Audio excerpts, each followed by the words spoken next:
भगवान की प्राप्ति हो सकती है, लेकिन कब? जब हमारा उन पे अटूट विश्वास हो। क्या हो? अटूट विश्वास हो।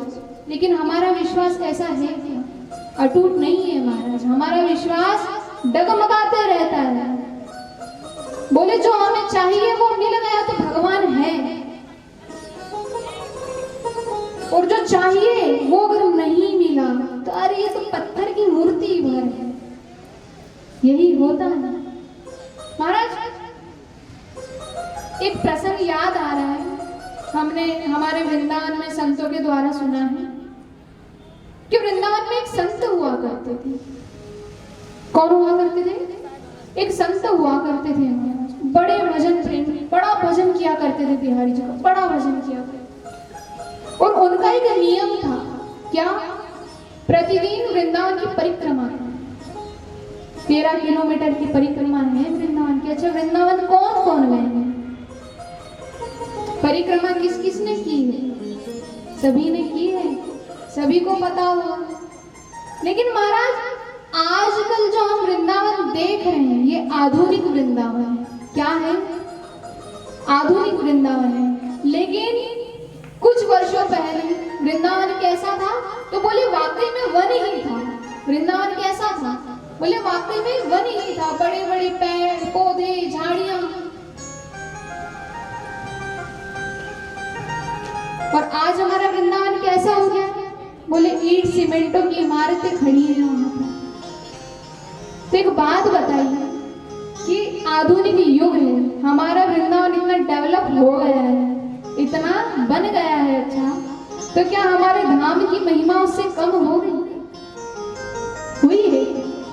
अरे कितनी ही ईंटों की इमारतें क्यों ना बन जाए, लेकिन वृंदावन जो है वृंदावन तो वही रहेगा। क्यों? क्योंकि वृंदावन में रहने वाले हमारे बिहारी जी नहीं बदले तो धाम की महिमा कैसे बदल सकती है? बदल सकती है? नहीं बदल सकती है। अब पुराने समय की बात है, वृंदावन में बड़ी बड़ी लता पता झाड़ियां महाराज थी। अब इस संत जी रोज जाते परिक्रमा, बड़ा संभल संभल के चलते झाड़ियों से। क्यों? क्योंकि उन संत की बड़ी बड़ी जटाएं थी। क्या थी? बड़ी बड़ी जटाएं थी महाराज, बड़ा संभल संभल के चलते थे। लेकिन एक दिन क्या हुआ कि एक झाड़ी में जा करके उनकी जटा उलझ गई। क्या हो गया? जटा उलझ गई महाराज। अब कई भक्त आ रहे थे पीछे से परिक्रमा करते हुए, बाबा को जानते थे, वृंदावन के ही थे वे भी, भक्त भी, तो बाबा को जानते थे। कहा अरे बाबा रुको, हम आपकी जटाएं सुलझा देते हैं। बाबा ने मना कर दिया, बोले बिल्कुल नहीं। बोले अरे क्यों? बोले अगर जटाएं नहीं सुलझाएंगे तो क्या आप यहीं रहोगे? बोले हाँ मैं यहीं रहूंगा। बोले अरे ऐसा क्यों? बोले नहीं नहीं नहीं तुम दूर रहो। उन्होंने कहा बोले हम सुलझा देते हैं ना, आप क्यों क्यों इतना कष्ट कर रहे हो? बोले नहीं नहीं नहीं दूर दूर दूर, बिल्कुल दूर। बोले ये जटाएं जिसने उलझाई है वही आकर के अभी से सुलझाए। क्या कहा? कि जिसने ये जटाएं उलझाई है वही आकर के अभी से सुलझाए। महाराज 21 दिन बीत गए, 21 दिन बीत गए।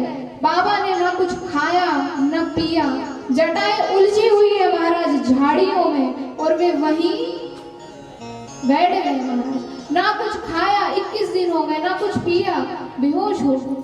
फिर भी उन्होंने किसी की सहायता नहीं दी कि आकर के मेरी जटा सुलझा। फिर भी वे वहीं रहे। और 21वें दिन महाराज सुबह 4 बजे अमृत वेला में हमारे बिहारी जी आए हैं बाबा की जटाओं को सुलझाने के लिए। अब बाबा तो बेहोश थे, बिहारी जी ने उनकी जटाएं सुलझाई, यमुना जी का जल ला करके उन बाबा को, उन संत को यमुना जल पान करवाया। सुबह जब भक्त आए, परिक्रमा करने वाले भक्त आते थे, उन्होंने देखा कि संत महात्मा की वो जटाएं सुलझ गई है। पूछा अरे बाबा कौन आए हो, कौन जिसका मुझे इंतजार था वही मेरा बिहारी जी आया था, उसी ने मेरी जटाओं को सुलझाया। एक बात बताइए महाराज, अगर संत जी को ये विश्वास नहीं होता कि मेरे बिहारी जी आएंगे, तो क्या वे आते? नहीं आते महाराज। अगर वे सोच लेते देखता हूं, एक दिन देख लेता हूं, 2 दिन देख लेता हूं, फिर चला जाऊंगा, लेकिन महाराज संत जी को विश्वास था। क्या विश्वास था? कि मेरे बिहारी जी आएंगे, मुझे इस कष्ट से निकालने के लिए आएंगे, तभी तो वे भी वहां रहे।